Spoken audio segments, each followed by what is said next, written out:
요즘 우리가 뉴스를 보면 참 이렇게 참담한 소식들을 많이 접하곤 합니다.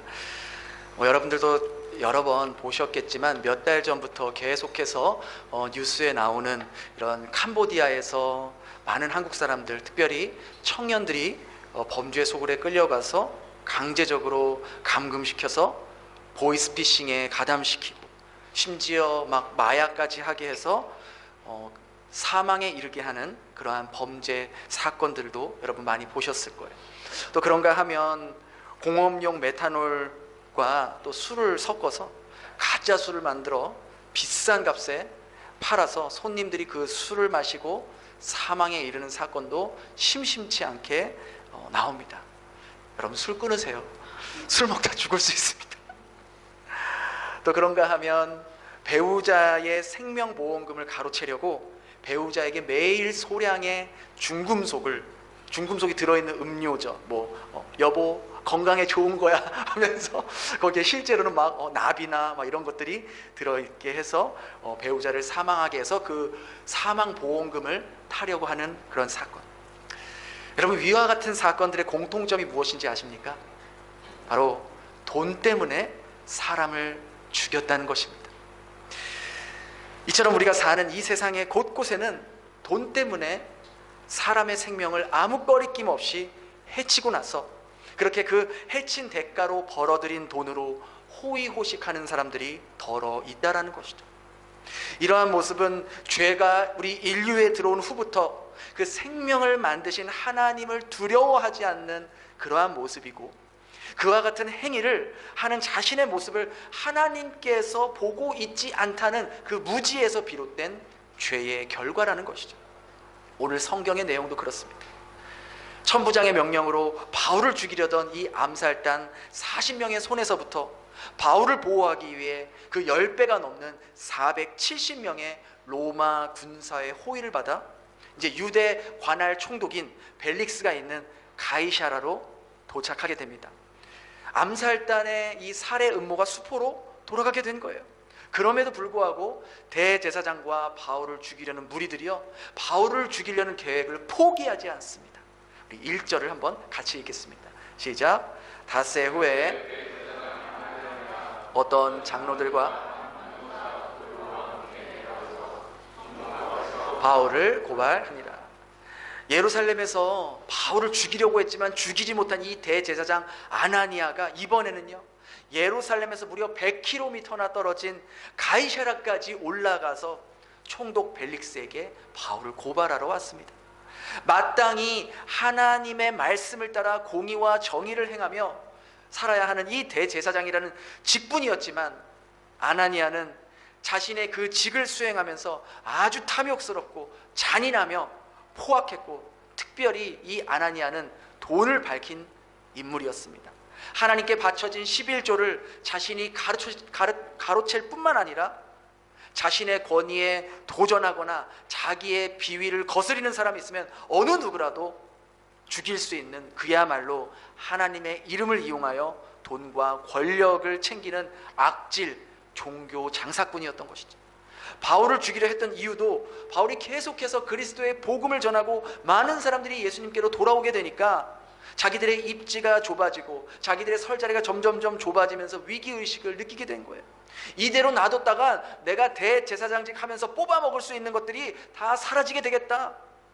그리고 지난번 예루살렘 공회 앞에서 바울이 증언하려고 했을 때 이 바울이 아나니아에게 이렇게 말하잖아요. 이 회칠한다며 하나님이 너를 치시리로다. 그 했던 말이요, 자신의 권위에 도전하며 수치를 주었다고 여겼기 때문에 어떻게 해서든 자기의 이 자존심에 상처를 낸 바울을 죽이고 싶었던 마음이 더욱더 커졌던 것이죠. 그런데 이 가이사랴에 대제사장 아나니아만 온 게 아니었어요. 본문에는 어떤 장로들과 변호사 더둘로도 함께 왔다라고 기록이 되어 있습니다. 우리말 한국어 성경은 더둘로를 이 변호사라고 번역했지만 이 원어로 보면 변호사가 아니라 언변가 혹은 웅변가라고 번역이 되어 있습니다. 그래서 그 당시에는 변호사라는 자격이 없어도 말을 잘하는 사람들은 의뢰인에게 돈을 받고 공개적으로 의뢰인의 변호인 역할을 할 수 있었습니다. 기록에 의하면 이 더둘로라는 사람은요, 언변술에 뛰어났고 로마법과 유대법에 능통했으며 또한 아람어와 헬라어를 자유롭게 사용할 수 있었던 그런 사람이었어요. 그러다 보니 이 대제사장 아나니아가 더둘로에게 큰 돈을 주고 총독 벨릭스에게 가서 이 바울을 고발해서 사형 판결을 얻어내라 라고 의뢰를 했던 것이죠. 더둘로는요, 그렇게 돈을 받고 아무 죄도 없는 바울에게 사형 판결을 받아내기 위해서 자신의 그 화려한 언변으로 총독 벨릭스에게 입을 열기 시작합니다. 우리 3절 4절 같이 읽겠습니다. 시작. 벨릭스 각하여, 또 이 민족이 당신의 선견으로 어느 모양으로나 어느 곳에서나 크게 감사 우리가 대강 여짜옵나니 관용하여 들으시길. 제일 먼저 더둘로는요, 이 총독 벨릭스를 지켜 세우며 당신이 우리의 총독이 되어 우리가 태평을 누리고 당신의 선견으로, 그러니까 당신의 지혜로 우리 민족이 여러 모습으로 개선되었습니다. 우리 민족은 당신의 그 노고에 아주 깊이 감사하고 있습니다 라고 말합니다. 그런데 정말 총독 벨릭스가 그렇게 유대 민족을 위해 힘쓰고 그의 지혜로 태평을 누리며 살았을까요? 역사가 요세푸스에 의하면요, 벨릭스는 주후 52년부터 60년까지 약 8년간의 유대 지방의 총독으로 지휘하면서 벨릭스의 그 포악한 행동으로 인해서 늘 크고 작은 시위와 반란이 일어났다고 합니다. 사실 이 벨릭스 총독은요, 노예 출신이었어요. 그럼에도 불구하고 권모술수에 눈이 밝고 뇌물과 계략, 이간질, 이 권력의 줄을 타고 노예 신분에서 총독의 자리까지 올라온 인물이었던 것이죠. 특별히 그는 노예 신분일 때부터 돈이면 뭐든지 할 수 있다는 생각을 가지고 있어서 수단과 방법을 가지지 않고 돈을 모았고, 돈이 되는 일이라면 사람도 위협에 빠뜨리고 죽이는 일도 서슴지 않았다고 합니다. 그러니까 이 노예 출신이 로마 제국의 총독의 자리까지 올라갈 수 있었던 것이죠. 심지어 그가 총독으로 있을 때는요, 불량배들, 오늘날로 말하면 건달, 조폭들, 이런 사람들에게 뇌물을 받고 이 사람들이 사람들을 괴롭히고 사람들에게 돈을 뜯어내는 것을 그냥 방치해 두었다는 것이죠. 그가 총독이 되었을 때부터 유대 사회는 더 먹고 살기 힘들었고 민심이 늘 들끓었던 그러한 시대였다는 거예요. 그럼에도 불구하고 더둘로는 벨릭스 총독에게 당신이 총독이 되어 우리가 먹고 살기 좋아지고 당신의 지혜로 우리 민족이 평화롭게 되었습니다라는 마음에도 없는 아첨을 떠는 것으로 입을 열었던 것이죠. 그렇게 벨릭스를 한껏 띄워준 후에 이제 본론을 말하기 시작합니다. 5절 6절입니다. 우리 5절 6절 함께 읽겠습니다. 시작. 우리가 보니 천하에 흩어진 유대인을 다 소요게 하는 자여 나사렛 이단의 우두머리라. 그가 또 성전을 더럽게 함으로 우리가 잡았사오. 더둘로는 이제 총독 벨릭스에게 바울을 어떻게 고발해야 자기들에게 유리한 판결이 나올지 치밀하게 계획하고 왔습니다. 첫 번째로 더둘로가 바울을 향해서 저자는 전염병 같은 자다라고 말합니다.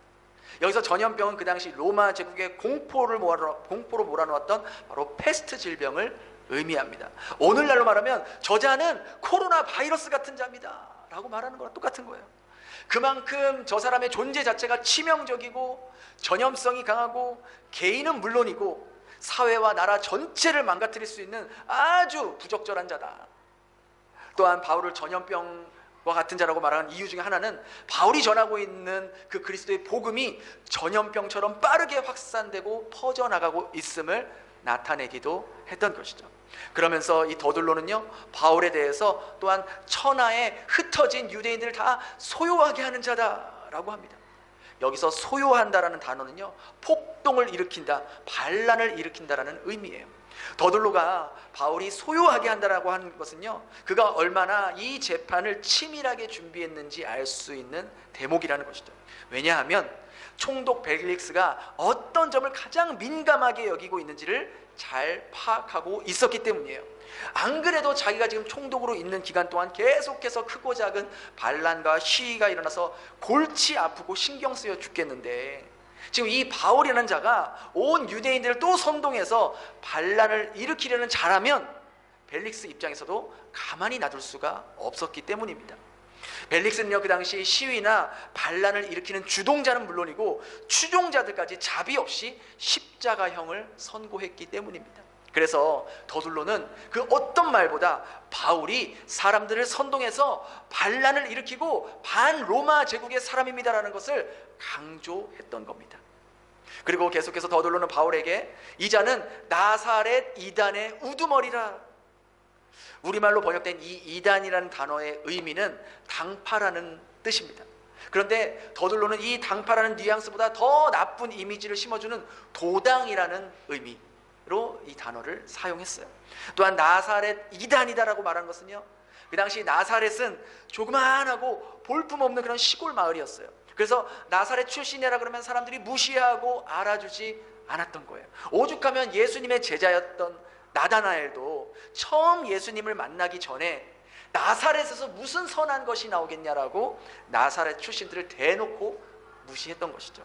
그래서 나사렛 이단이라고 말한 이유도 나사렛처럼 못살고 무식한 출신의 도당들은 얼마든지 무기를 들고 반란을 일으키기 충분한 무리라는 것을 벨릭스에게 부각시키기 위해 저렇게 말했던 것이죠. 마지막으로 더둘로는요, 이 바울이 성전을 더럽게 한 자다라고 말합니다. 유대인들의 율법에 의하면 성전을 더럽힌 자는 즉시로 돌로 쳐 죽일 수도 있는 죄인인 것을 벨릭스에게 말해주는 거예요. 총독 벨릭스도 이 유대인들의 종교법을 잘 알고 있었기 때문에 유대인들에게 있어서 신성 모독이나 성전을 더럽힌 자들은 사형 판결을 내릴 수 있었음을 알고 있었다는 거예요. 더둘로는 이렇게 벨릭스에게 이 바울이라는 자는 로마법에 따르면 사람을 선동시켜서 반란을 일으키는 반로마 제국의 정치범이고, 또 동시에 유대인법에 따르면 하나님을 모독하고 예수라는 이단의 앞잡이로 성전을 더럽힌 자다. 그래서 이런 자에게는 사형 판결을 피할 수 없음을 아주 논리적이고 수사학적으로 표현하는 이 더둘로의 모습을 보게 되는 것이죠. 하지만 그가 아무리 뛰어난 언변으로 또 수사학적으로 논리적으로 현란한 말솜씨로 벨릭스 앞에 이야기하지만 그가 말한 내용은 모두 다 사실이에요, 거짓이에요? 모두 다 전부 교활한 새빨간 거짓말이라는 거예요. 그럼 그는 왜 그의 똑똑한 머리와 지식과 현란한 말솜씨로 그걸 사용해서 벨릭스에게 사형 판결을 얻어내려고 했던 것입니까? 왜입니까? 바로 거에게 돈을 받았기 때문이에요. 그는 대제사장 아나니아가 자신에게 바울을 고발해달라고 의뢰했을 때 바울이 무슨 죄를 지었는지, 정말 그것이 법적으로 잘못되었는지 아닌지 그런 거는 중요하지 않았어요.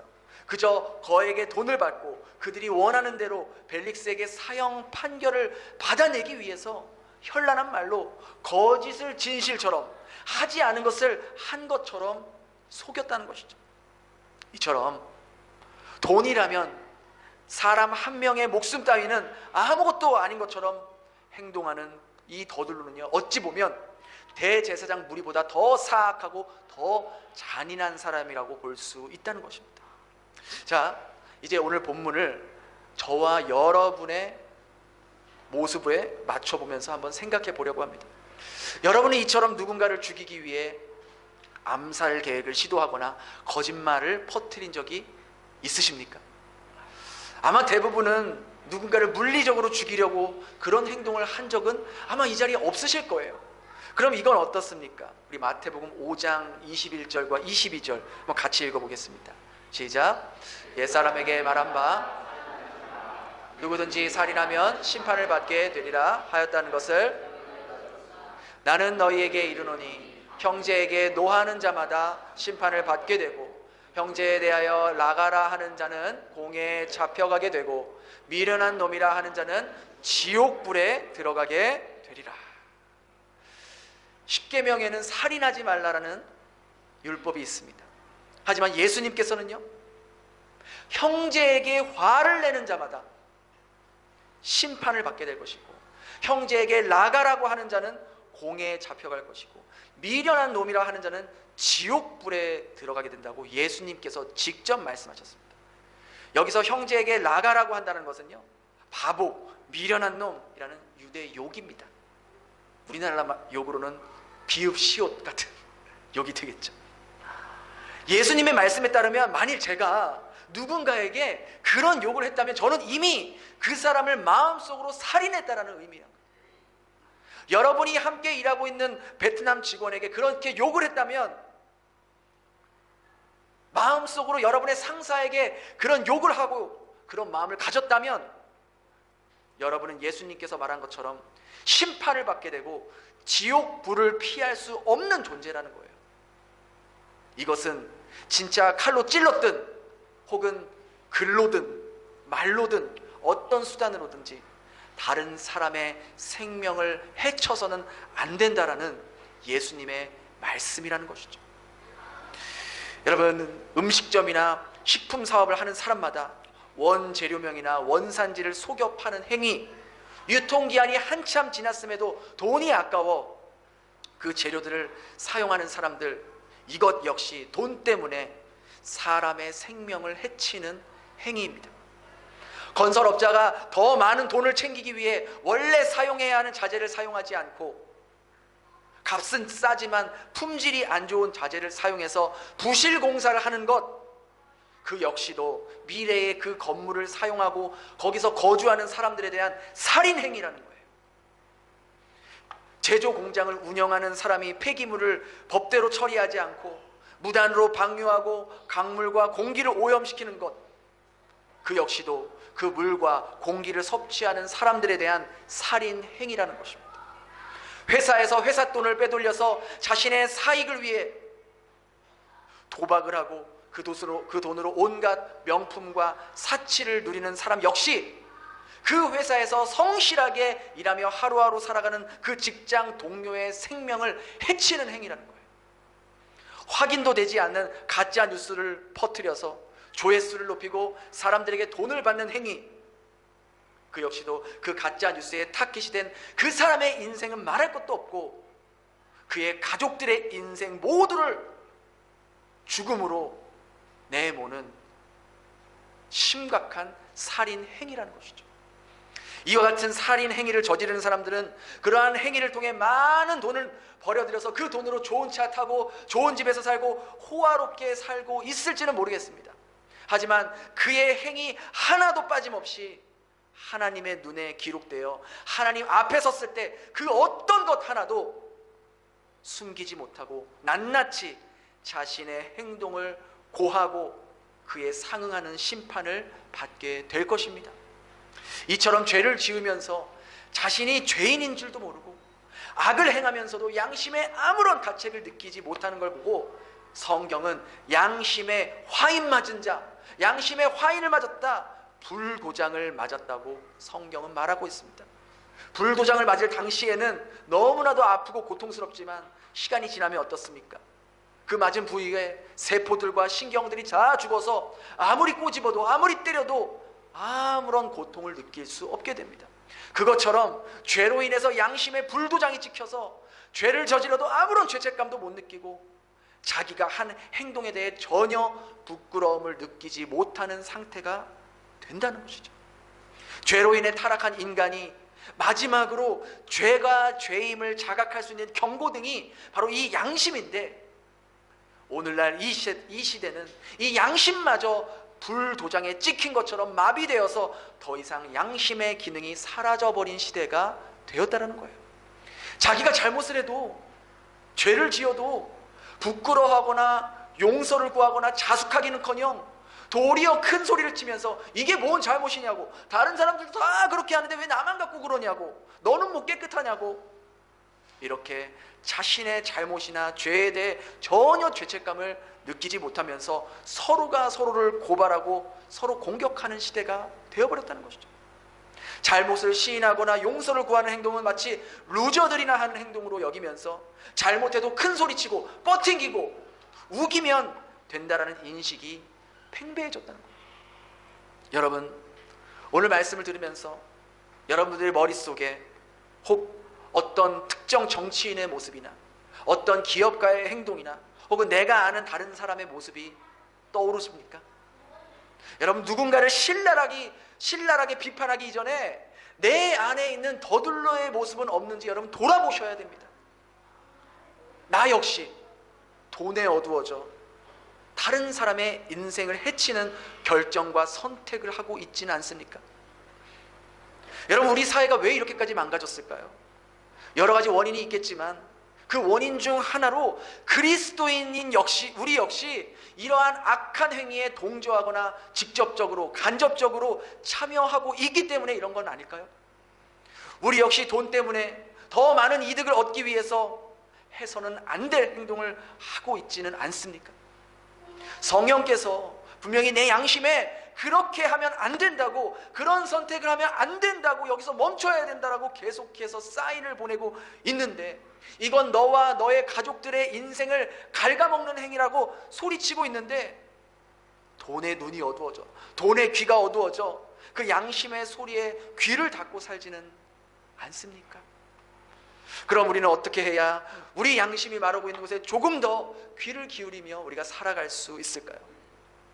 모두가 돈을 쫓아가며 사는 이 세상에서 돈을 더 얻을 수만 있다면 사람의 생명이나 그 사람의 인생이 어떻게 되든 상관없다는 생각을 가지고 있는 이 타락한 풍조 속에서 어떻게 하면 우리는 선한 양심을 따라 살아가게 된다는 것이죠.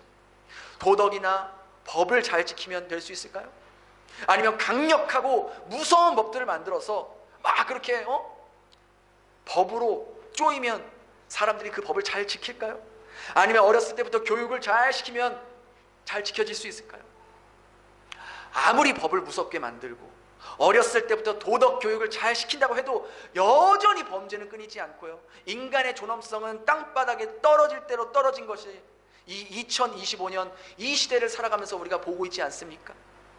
이만큼이나 세월이 흘렀는데 이 정도로 과학과 문명이 발달했으면 사람도 발달하고 좀 사람이 사람다워져야 하는 거 아니겠어요? 그런데 실상은 어때요? 그 어느 시대보다 돈을 사랑하며 돈이라면 수단과 방법을 가리지 않고 남편도 아내도 부모도 자녀도 형제도 친구도 다 원수가 되는 시대잖아요. 여러분, 사람의 양심이요, 생명을 존중하고 선한 양심을 가질 수 있는 유일한 방법 한 가지는요, 살아계신 하나님이 내 삶을 일거수일투족 살피고 있음을 믿고 살아가는 것, 그리고 그 하나님께서 하신 말씀인 성경의 말씀을 내 눈에, 내 귀에, 내 가슴에, 내 영혼에 날마다 새기며 살아가는 것, 이 방법 이외에는 타락하고 부패한 인간의 악한 양심이 선한 양심을 가지게 되는 방법은 없다라는 거죠. 더둘로는 돈 때문에 자신의 현란한 말솜씨로 생명을 전하고 복음을 전하던 바울을 죽이려고 했습니다. 대제사장 아나니아는요, 자신이 가지고 있는 종교적 권위로 바울을 없애버리려고 했습니다. 그러나 바울은 어디를 가든지 누구를 만나든지 자신이 가지고 있는 모든 것을 사용해 영혼을 구원하는 일에, 생명을 살리는 일에 자신의 삶을 올인했다는 것이죠. 여러분은 어떤 삶을 사시겠습니까? 더둘로와 아나니아 같이 돈 때문에 양심도 내버린 채 내 인생은 물론이고 내 가족들과 이웃들의 영혼을 갉아먹는 인생을 사시겠습니까? 아니면 바울과 같이 하나님께서 내게 허락하신 삶 가운데 누군가를 살리고 일으키고 다시 그리스도 안에서 소망을 줄 수 있는 인생을 살아가시겠습니까?